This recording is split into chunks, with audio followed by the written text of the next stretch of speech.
जानते हो ना, तुम्हें पहचानने के लिए मुझे तुम्हें देखने की जरूरत नहीं, तुम्हें छू कर ही पहचान सकती हूँ। अच्छी तरह से जानता हूँ मैं, पर मैं ऐसा नहीं करूंगा तो तुम्हारी प्यारी बातें सुनने को कैसे मिलेंगी?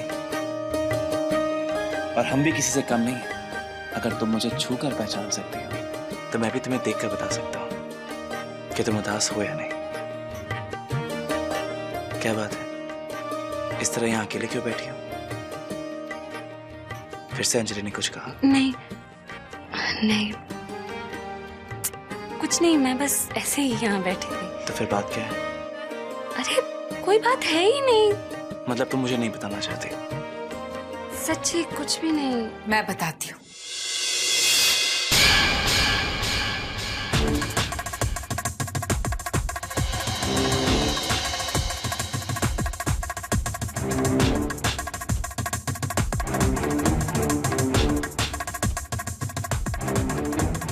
संध्या मुझे लेकर परेशान है,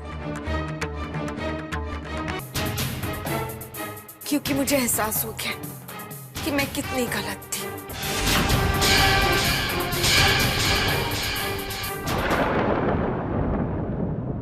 गलत थी जो तुम दोनों के बीच में दीवार बनकर तुम्हें जुदा करने जा रही थी।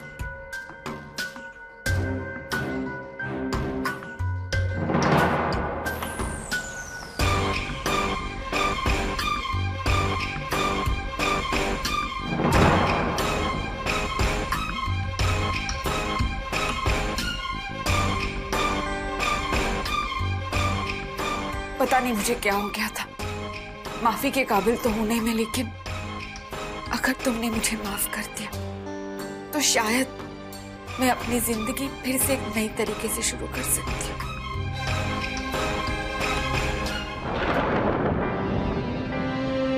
हो सके तो मुझे माफ करना संध्या,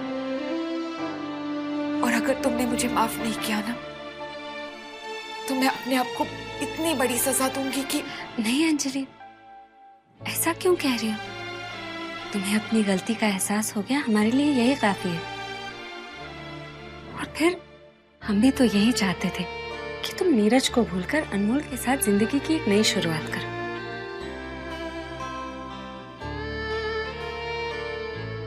अब तुम्हारी खुशी उसी के साथ है, और तुम तो बहुत खुश नसीब हो कि तुम्हें अनमोल जैसा पति और इतना अच्छा परिवार मिला। भगवान से इस दिन का शुक्रिया अदा करो और अनमोल के साथ अपनी गृहस्थी की शुरुआत करो।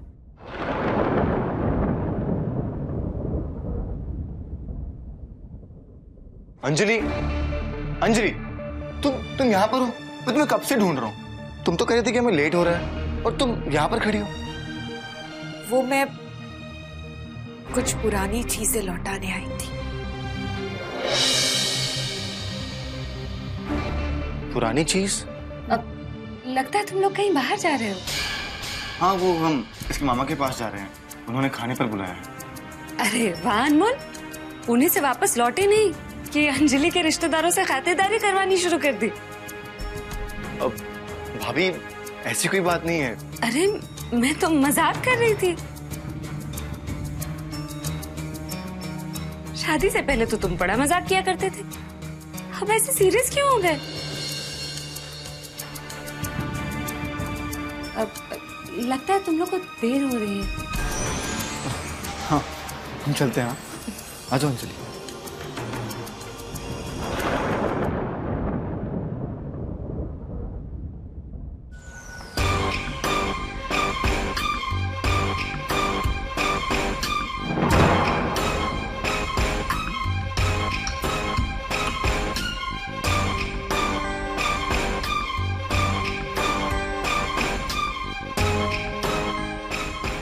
राधे राधे। तुम दोनों के मुस्कुराते चेहरे देख के लग रहा है कि अंजलि ने अपना जादू चला ही था। अरे उसकी बातों में मत आना, सुधरने वालों में से नहीं है वो। अरे उसके सामने तो गिरगिट भी अपना रंग बदलना छोड़ दे।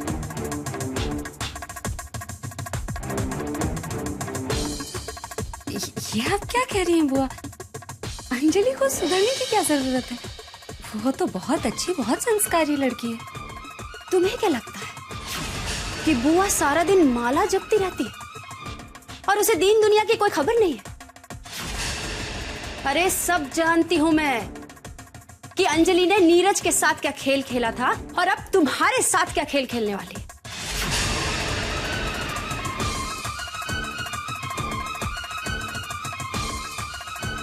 आप क्या कह रही हैं? मेरी तो कुछ समझ में नहीं आ रहा।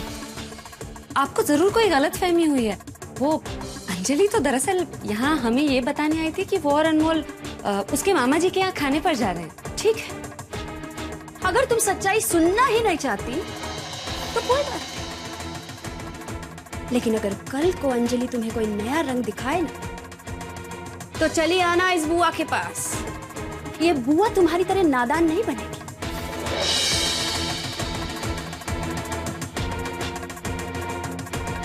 इस घर में तो कोई सच्चाई सुनना ही नहीं चाहता।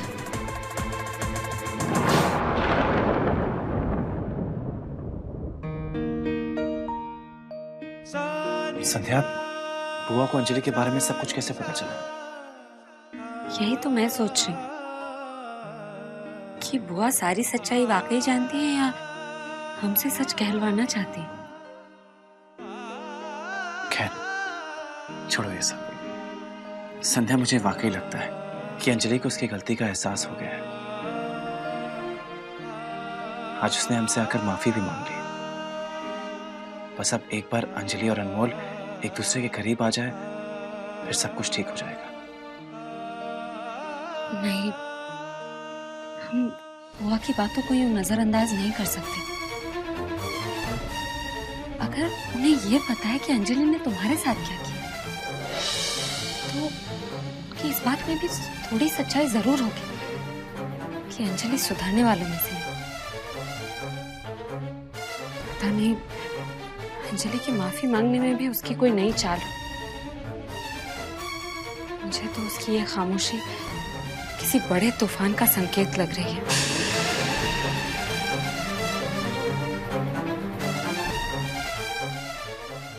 अंजलि, तुम्हें कितना ढूंढा मैंने। किचन में गया था, हर जगह देखा। काफी लेट हो गया हमें।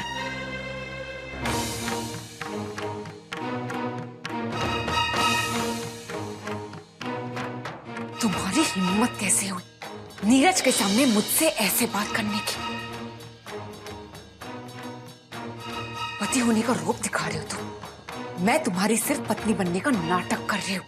इसका मतलब ये नहीं कि तुम भी मुझसे पतियों जैसा व्यवहार करो। तुम्हारी औकात मेरे पैरों में है, भूलना मत। और हाँ, मामा जी के वहां पे कोई ऐसी वैसी बात की ना तो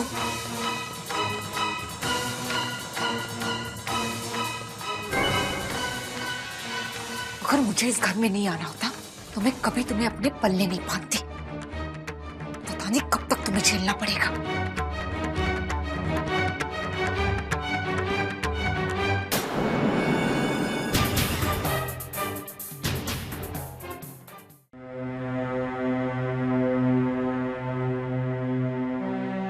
विश्वास नहीं हो रहा है मुझे। उस स्वामी ने तुझे आश्रम में बुलाकर तेरे साथ कोई बदतमीजी नहीं की।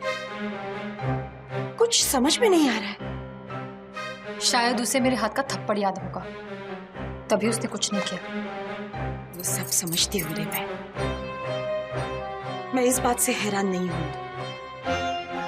मैं इस बात से परेशान हूँ कि उस स्वामी जैसा बदतमीज इंसान जब किसी से अच्छाई से पेश आता है तो डर लगता है। जरूर उसके मन में कोई छल है, कपट है। जरूर वो इससे भी कुछ घटिया करने की सोच रहा है। मैं तो कहती हूँ रोहित, रोहित कहाँ? आबा आबा आबा आबा मैं यही हूँ। बोलिए बोलिए, क्या हुआ? मैंने कहा था ना स्वामी जी पर विश्वास रखो। हाँ। देखो, उधर तुम स्वामी जी के आश्रम में श्रद्धा की शुद्धि करवा के आए और इधर हमें तुरंत उसका फल मिल गया। अरे वाह, मंगलसूत्र मिल गया। अरे जब से तूने इस श्रद्धा से शादी की है ना, तब से तेरी सोच बहुत छोटी हो गई है। तू बड़ा कुछ सोच ही नहीं सकता। अरे आबा, इतना बड़ा हुआ क्या है? बोलिए ना। श्रद्धा के बाबा के घर के लिए एक बड़े बिल्डर ने हाँ की है। क्या बात है। और पैसा भी देगा और वहां जो बिल्डिंग बनवाएगा ना उसमें 2 बेडरूम हॉल का एक फ्लैट भी देगा। वाह, ये तो बढ़िया है। लेकिन आबा, उस प्रॉपर्टी पे हमारा हक ही नहीं है और ये इसकी बहनों ने इतना बड़ा बखेड़ा किया था, याद है ना आपको? अरे उसकी चिंता तू क्यों करता है? ने जो नुकसान किया है ना उसकी भरपाई यही करेगी, खुद अपने बहनों से बात करके। पैसों की भी और फ्लैट की भी डबल फायदा होगा। देखा स्वामी जी की शक्ति। स्वामी जी पर तो पूरा भरोसा है, पूरा भरोसा है। लेकिन ये पनौती पे भरोसा नहीं है ना मुझे। अब एक काम करते हैं, हम लोग जो है ना वो प्रॉपर्टी अपने नाम करने के लिए ना हम स्वामी जी को बुलाकर एक और पूजा करवाते हैं। हाँ। स्वामी जी सब करेंगे तो तू क्या करेगा? लगता है इसे सुधारने से पहले तुझे सुधारना होगा। समझ में आ रहा है क्या कि मैं क्या कह रहा हूं? तेरी बीवी है, इसे मनाना तेरा काम है। तू चल कैसे भी मनवाओ, मगर एक बात सुन लो, मुझे वो मकान चाहिए, समझे?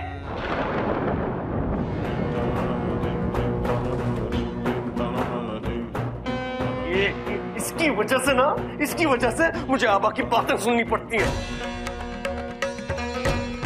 दिल तो करता है।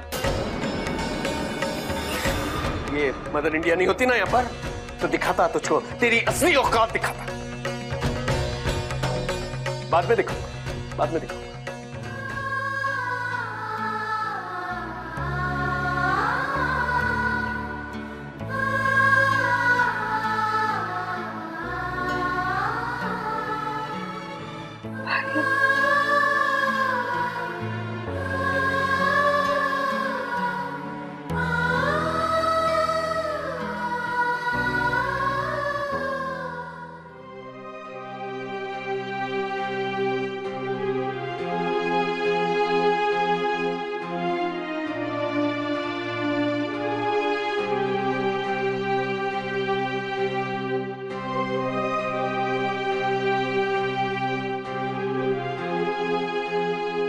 बात कहूं अनमोल, तुम यूं चुपचाप बिल्कुल अच्छे नहीं लगते।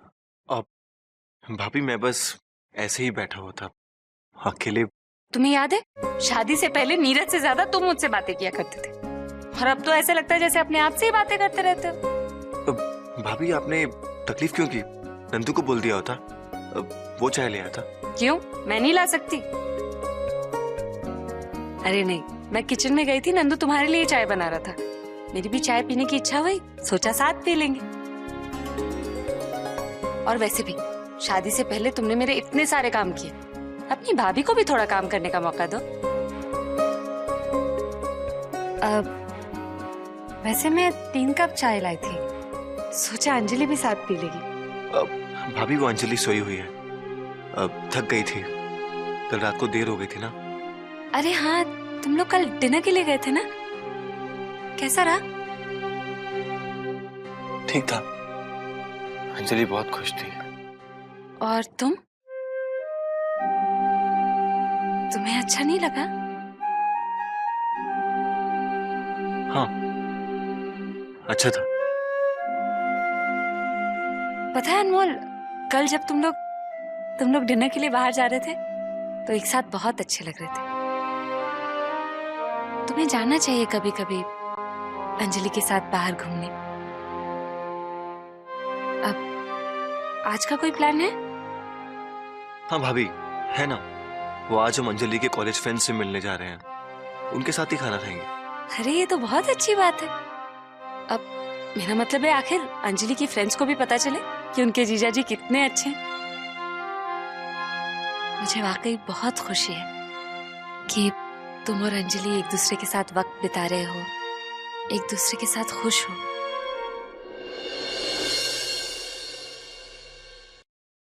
अच्छा मैं चलती हूँ, मुझे बहुत सारा काम है, पर तुम मुझे बताना जरूर कि लंच कैसा था।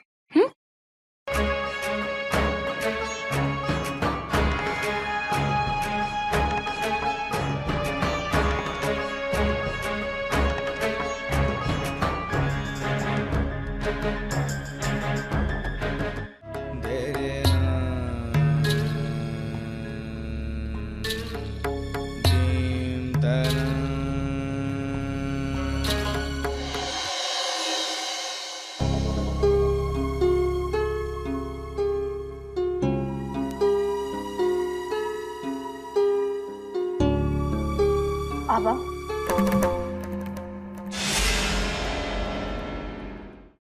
आबा, मुझे आपसे बात करनी है।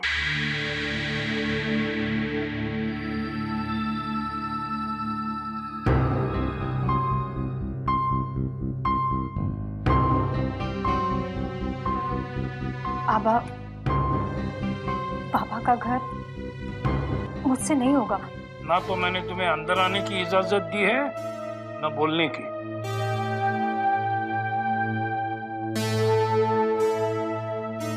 आबा, मैं माफी चाहती हूँ, पर मुझे बोलना होगा। आपने जो कहा वो मुझसे नहीं होगा आबा। पापा का घर मैं उनके नाम नहीं करवा के ला सकती।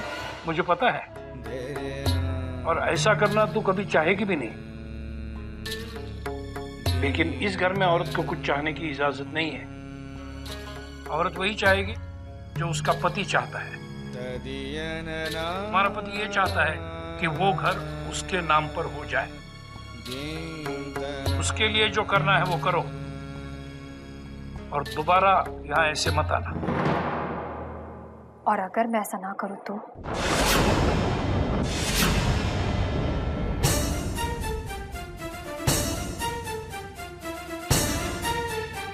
तुम्हारी जुबान बहुत चलने लगी है। रोहित को तुझे काबू में रखना नहीं आता, वरना मेरे सामने ऐसी बात करने की हिम्मत। लेकिन मैं रोहित नहीं हूं। तुम जैसी औरतों को कैसे काबू में रखना, यह मैं अच्छी तरह से जानता हूं। तुझे कहां मारा तो कितना दर्द होगा, ये पता है मुझे। जाओ और चुपचाप जो कहा है वो करो, वरना इसकी सजा तुम्हारी सांस, जो तुम्हें जान से प्यारी है, उसे भुगतनी पड़ेगी।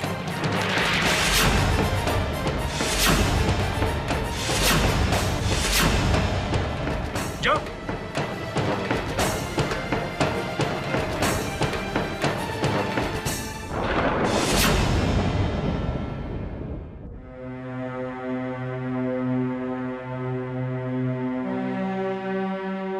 बहुत स्वार्थी है ये दोनों। इनके लिए जितना भी करेगी ना कम है। इन्हें तू घर दिलवा दे या कुछ और। ये अनसुया, अनसुया, मैंने क्या कहा था तुम्हें? तुम यहाँ बैठकर गप्पे लड़ा रही हो। नहीं, मैं गप्पे कहाँ लड़ा रही, काम कर रही हूँ। आपने जो कहा था मैंने सब कुछ कर दिया है। अपने कमरा साफ करने के लिए कहा था, मैंने कर दिया। पूजा की तैयारी करके रखने के लिए कही थी, मैंने वो भी करके रखी है। आपने कहा कपड़े तैयार करो, मैं आपके कपड़े ही तैयार कर रही हूँ। बहुत उल्टी जबान चल रही है।